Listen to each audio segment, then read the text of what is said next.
Babar is the third generation after Genghis Khan. This Mongol empire expansion for a period of 90 years to 100 years killed over 40 million people. 40 million people. Of those times, it was nearly 10% of the world's population. When Babar came, this is also the time of Guru Nanak. Guru Nanak, a very totally peaceful, non-reactive kind of human being, a realized being, said, "A messenger of death has come." He killed thousands of men wherever he went. In any town he went, kill all the men, burn the town down, capture the women and children. Women were brutally raped always in public. In thousands, Babar sold the Hindu woman in the markets of Kandahar and Kabul in thousands. So the legacy of Babar should be erased from this country in every way. Above all, nobody should ever identify the present generation of Muslims with Babar.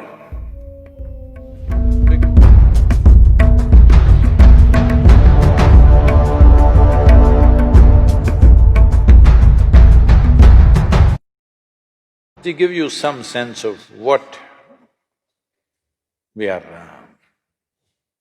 two different dimensions of what it is and why we must be careful about what stand we take is, Ram is over 6,000 years ago. What he did not do, lot of dissection happens in South India about him. North India doesn't dissect him, they just worship him. Southern India dissects him a little bit. But an icon of 6,000 years old who has inspired people towards righteousness, towards truthfulness, towards being compassionate to each other, for generations, thousands of generations. You should not disturb that icon. Doesn't matter historically what is right, what is wrong, because nobody really knows for sure. It's only this general story everybody knows, where he went, what happened, what are the events of his life. What he did, why he did, you cannot dissect that, you're not his psychiatrist. Somebody, I was in some Youth and Truth event, they're saying he was insecure. I said, you're not his psychiatrist or something.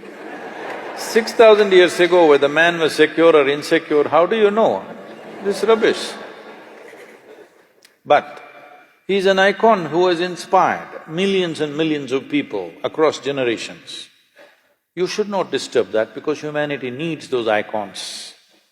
You can take up Ram, you can take up Krishna, you can take up Jesus, you can take up Buddha and find faults with them and today tinker with them. See, he did this was not okay, that was not okay, he was racist, he was this, he was that. This is rubbish. This is all relevant to people who are here now. 6,000 years ago, you want to judge him now? No, he is serving humanity as an icon. That icon should not be disturbed.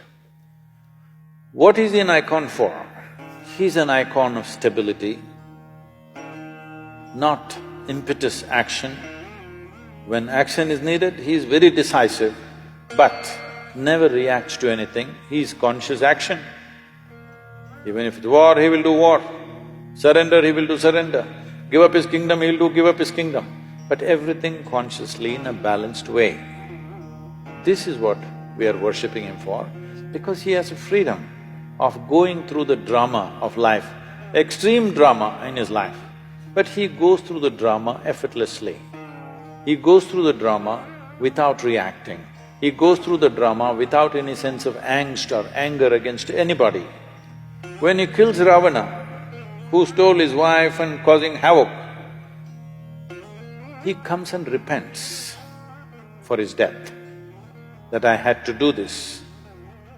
This is a kind of man, you don't disturb him. Well, at least that's a story, don't disturb the story. Geographically, was he born in Ayodhya? Yes. Was he born in this point? Come on, do you know in which point you were born? Hello? Forget about a man 6,000 years ago, you're still living. Do you know exactly at which spot your mother delivered you? I'm asking, does anybody know?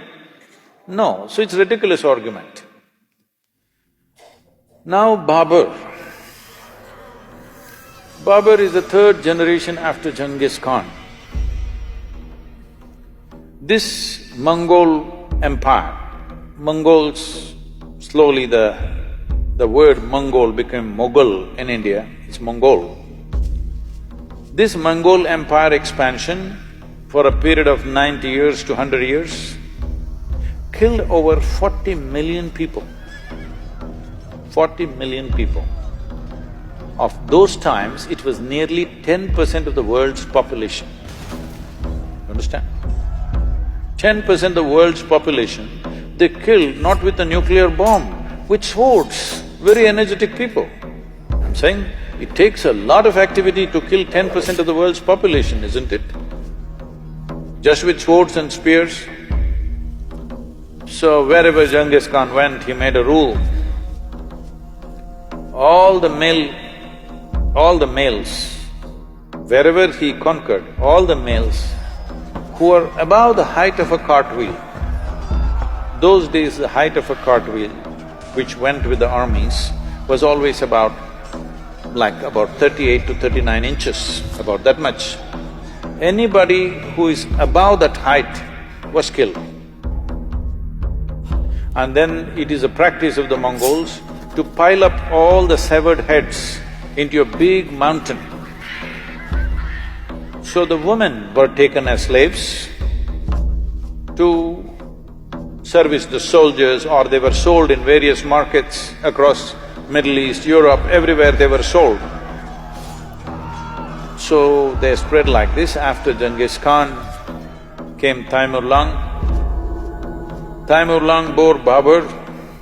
Taimur-Lang came right up till Delhi, his empire.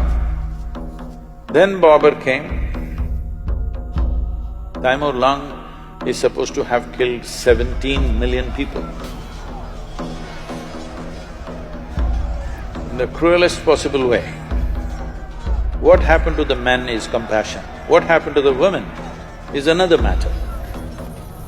I don't want to go into the descriptions. It is most terrible things happened to them. When Babar came, this is also the time of Guru Nanak. Guru Nanak, a very totally peaceful, non-reactive kind of human being, a realized being, said, "A messenger of death has come." And in Guru Nanak's own words, it is said, I'm paraphrasing, he said, he killed thousands of men wherever he went. In any town he went, kill all the men, burn the town down, capture the women and children. Women were brutally raped always in public because it is not just a rape, it is a lesson for everybody.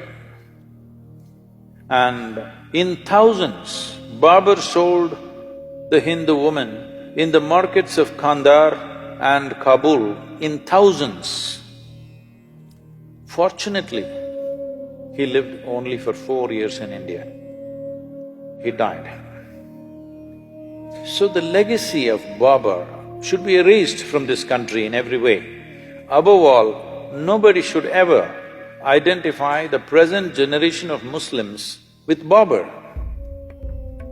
Because the atrocities that he did not commit atrocity, he is an atrocity. Genghis Khan was not killing for religion, it's just power and conquest. Taimur-Lang also largely conquest, slightly a religious tinge came. But Babar used the religious connotation very strongly and it gave him more power to kill because he thought he was doing jihad. Many times he ransacked Muslim towns also, Muslim populations also he killed. So he used religion very conveniently, according to his convenience. So him building mosques is not out of piety, not out of devotion, not for prayer. It is also an establishment of power. Whether it's a Hindu temple or a Jain temple, everything he broke. One prominent Jain temple he destroyed because in the cave what they had carved, the figures were naked, so he made sure the entire thing is destroyed. So this man and his legacy should be forgotten. Nobody should identify themselves with that because that is not going to lead to a good future. And nobody should do the crime of identifying present-day Muslims with this man because he is not a devout Muslim by any standards. He is not a devotee of any kind. He is a tyrant of the worst kind who very powerfully used the name of religion to impact wherever he went. It gave him a new level of authority which Genghis Khan did not have because they did not use religion for conquest. So, these atrocities have happened. We should not forget these things. We must remember, but we should not be bitter about these things. We must remember to ensure such things don't happen once again anywhere in the world. But if we create bitterness out of history, then knowingly or unknowingly, we are prone to commit similar atrocities once again. We think a reaction is good. No, a reaction is not any better than dastardly action. It's the same thing. So, Babar's legacy must go. Ram, don't see him as a religious person because he never said, "I'm a Hindu." Hello? Did he ever say, "I'm a Hindu"? He represents this culture as an icon of stability, balance, peacefulness, justice. Wherever he went, he always looked at it, how to give justice to the people. In giving justice to the people that he administered, he put himself through extreme levels of suffering and hardship for himself. This is a man that you need. I want both the Hindus and the Muslims to remember, Ram never claimed he's a Hindu, but today he's an icon in this country. Everybody should look up to such an icon because he's exuding the right kind of qualities, not because he's a Hindu, not because he's this or that, because he's exuding the right kind of qualities which are necessary to build great civilizations in this world. And in many ways, the time of Rama became a kind of a fulcrum to build this civilization in the 6,000 years.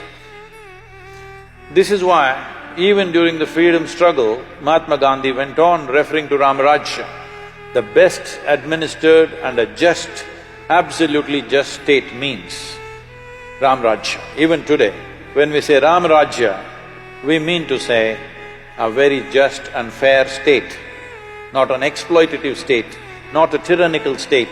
And that's what we want to make out of India, that it's a just and fair state to everybody who lives here, not a tyrannical state. So for that you need Ram.